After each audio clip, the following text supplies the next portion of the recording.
Le pedí a mis mensajeros espirituales que en sueños me explicaran cómo evolucionó mi conciencia, en correspondencia con los actuales avances científicos. Ramas. Veo que en adicción a otros estados alterados de percepción como los meditativos, los contemplativos o místicos, los sueños lúcidos te funcionan muy bien. Me vi recitando a partes de mi plegaria todo en mí, y en paralelo me la iban explicando en la terminología científica cuántica actual.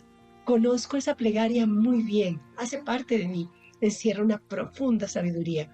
Pero bueno, ¿quiénes son tus mensajeros espirituales oníricos? Ellos me responden, no tenemos nombres, pues en las dimensiones superiores en las cuales moramos, somos unicidad con el todo y con todos.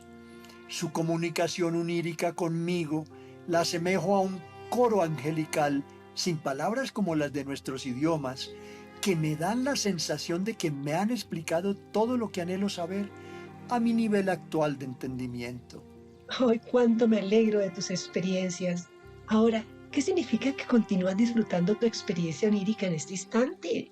Esta mañana, mientras realizaba mi meditación favorita, guiada por Joe Dispenza, lo invité a tertulias entre magos del amor para que juntos difundiéramos, comentáramos y aclaráramos su sabia información.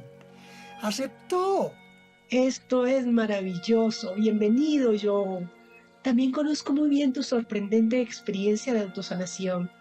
Para empezar, ¿qué le responderías a quienes dicen que tu sanación fue un simple acto de pura fe?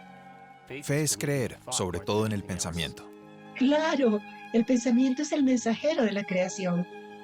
Usándolo adecuadamente podemos acceder a información de cualquier lugar del universo. Ay, Mati, durante tanto tiempo fui incapaz de reconocer la sabiduría implícita en tu tan reveladora afirmación. Y menos aún entenderte eso de usarlos adecuadamente, al mensajero y a la información.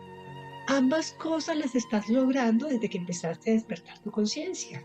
Mi llamado inicial a despertar lo obtuve durante mi diosidencia, no coincidencia, ya que el azar no existe en el universo, del bombardeo a Bagdad en 1991, que ya conoces. Yo tuve el mío en 1986. Me atropelló un camión en un triatlón y me rompí 6 vértebras. Mm, y como médico quiropráctico conocías muy bien la gravedad de tu lesión y su desalentador pronóstico.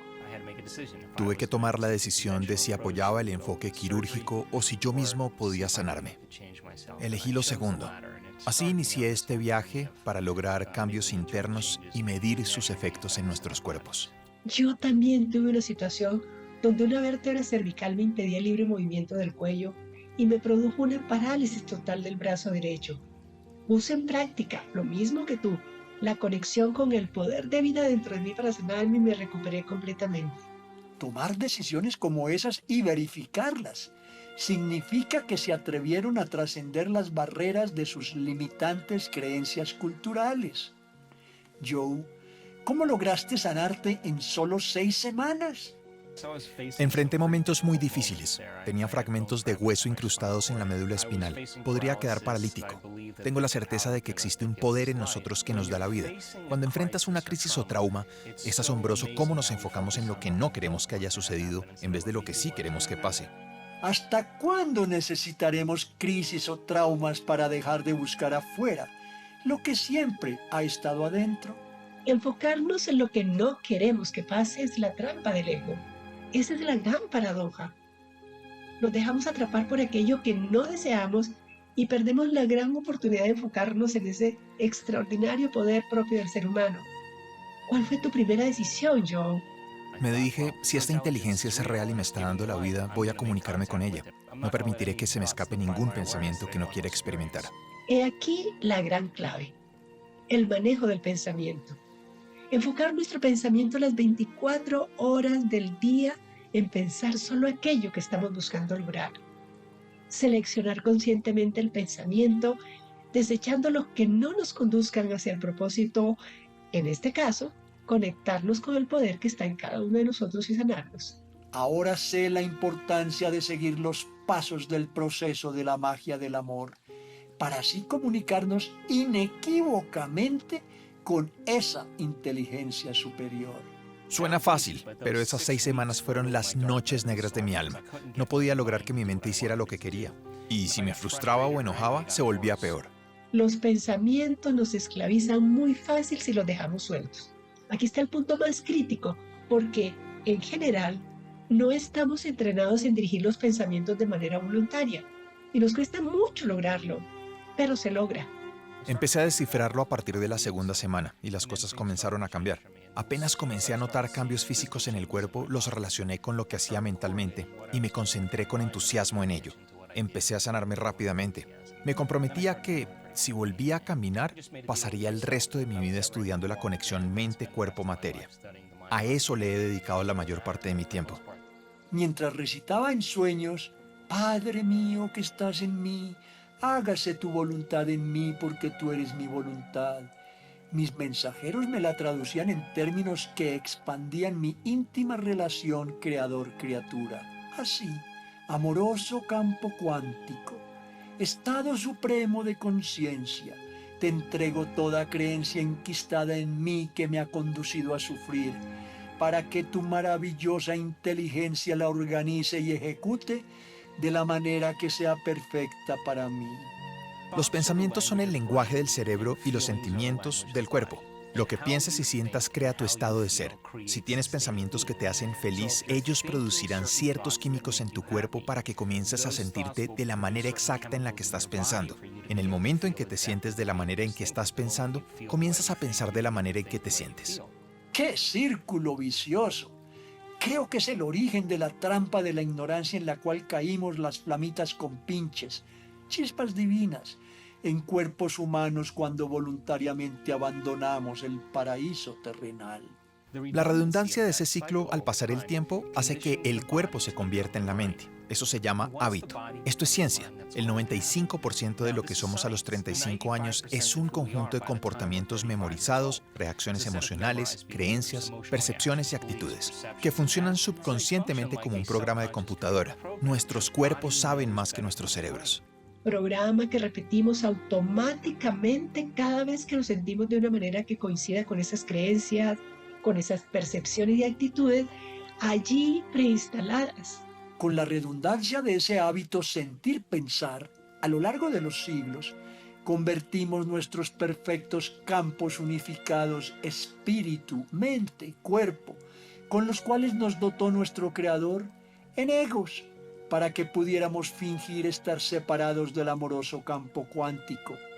Ramas, lo que acabas de describir equivale al comienzo de nuestro tránsito por el mar de la ignorancia en que nos sumergimos durante 39.000 años. Por lo menos en los primeros 24.000 de esos 39.000 años, para experimentar en carne propia que se sentía vivir en medio de la más profunda inconsciencia. Y durante los siguientes 14.500 años aproximadamente, la humanidad terrícola pasó a experimentar que se sentía vivir en medio de un sueño, subconscientes. Afortunadamente, en los últimos 500 años, más o menos, hemos venido despertando. Cuando llega el momento de cambiar, y si estás usando el 5% de tu mente consciente en contra del 95% de lo que has programado subconscientemente, puedes pensar positivamente todo lo que quieras. ¿Nos das un ejemplo? Puedes haber creado un tablero con tus sueños ideales, con bellas imágenes de tu futuro, pero si te sientes indigno, significa que tu mente y tu cuerpo alan en direcciones opuestas. Tienes que reacondicionar tu cuerpo a una nueva mente. Es necesario hacer un trabajo concienzudo para modificar ese comportamiento. ¿Se puede? Claro que se puede, claro que es posible, siempre y cuando obtengamos información de sabiduría suficiente, eficiente y oportuna. Acumulemos la energía necesaria para verificarla y, sobre todo, tengamos la constancia para repetir ese novedoso proceso hasta que nuestra convicción sea que, a través de él, siempre lograremos resultados más satisfactorios para ser felices y sufrir menos. La solución es reentrenar nuestros cuerpos a una nueva mente, a esa maravillosa mente que siempre hemos compartido con el amoroso campo cuántico. ¿Cómo lo ves tú, Joe? El proceso que nos hace tan únicos a los humanos es que podemos pensar acerca de lo que estamos pensando. Esto es maravilloso. Poder entrenarnos en pensar acerca de nuestros propios pensamientos y aprender a elegirlos conscientemente. Por eso la autoobservación es vital. Podemos darnos cuenta de cómo estamos actuando y cómo nos estamos sintiendo. Y ese nivel de metaconocimiento, mindfulness, se debe al tamaño de nuestro lóbulo frontal que nos permite observar quién estamos siendo para hacer un mejor trabajo en la vida. Joe, gracias por demostrarnos científicamente que desde el lóbulo frontal podemos cambiar nuestra experiencia de vida. Los sentimientos y emociones son el producto final de las experiencias pasadas. Puedes recordar una experiencia más fácilmente con solo caer en cuenta de cómo te sentiste. Todo lo que viste y escuchaste cambió tu estado químico interno, ya que en el momento en que te sientes diferente interiormente, le prestas atención a qué lo causó afuera. Ese suceso interior y exterior se llama una memoria. ¿Nos das ejemplos? Si tuviste una experiencia que generó emociones de creerte indigno, esas emociones son ahora parte de tu identidad, pues eres incapaz de sostener pensamientos que superen cómo te estás sintiendo. Te la pasas pensando en el pasado. Predeterminamos el destino ya que nuestros pensamientos, comportamientos y emociones están conectados con el pasado. ¿Qué implica a nivel científico? Poseemos neurotransmisores que nos permiten producir diferentes niveles mentales. Si estás sosteniendo pensamientos de ser indigno, vas a activar circuitos cerebrales en una secuencia muy específica, en un patrón y en una combinación, capaces de producir un determinado nivel mental. La mente es el cerebro en acción. Una vez activas tu cerebro de esa manera, obtienes una representación interna que llamamos intención u holograma. Apenas respaldas con tu atención esa imagen mental, el cerebro comienza a crear otro conjunto de químicos llamados neuropéptidos, que fabricamos en el cerebro químico o límbico y afectan otros centros hormonales y genes. Los genes son responsables de la estructura y del funcionamiento del cuerpo. El cuerpo es una máquina productora de proteínas. Y aquí viene el arte de aprender a no dejarnos afectar por los eventos externos. Otro gran reto para nosotros los seres humanos. Imaginemos cómo sería nuestra vida si aprendiéramos a no afectarnos con los sucesos que a diario están ocurriendo. Si experimentas los mismos acontecimientos o recreas las mismas emociones, estás activando exactamente los mismos genes y los empiezas a desgastar. ¿Qué sucede cuando envejecemos? Todos son proteínas. Empezamos a producir proteínas de menor calidad. ¿Lo podemos revertir? Cuando cambias de forma de pensar, esa idea que demuestras ante un nuevo comportamiento, que experimentas ante un nuevo acontecimiento en tu vida, comienza a direccionarte hacia genes nuevos y de nuevas maneras. Es científico. Empiezan a ocurrir cambios epigenéticos que crean genes en función del comportamiento y de la experiencia, heredables a las generaciones futuras. No estamos definidos por nuestros genes. Los genes son apenas listas parciales de lo potencial. Nos compete activar los genes correctos de la manera correcta. Así nos convertimos en nuestros propios ingenieros bioquímicos. Somos como nos sentimos a partir de cómo pensamos. Y la opción más dichosa, llegar a la convicción de que siempre nos ha sido posible crear nuestra realidad elegida, por dolorosa que hayan sido nuestras elecciones de ignorancia del pasado, ya que ese amoroso poder interno nunca nos ha abandonado. Flamitas con pinches, acompáñennos a nuestra próxima tertulia con Joe para que descubramos juntos cómo nos podemos convertir en nuestro propio placebo para ser felices.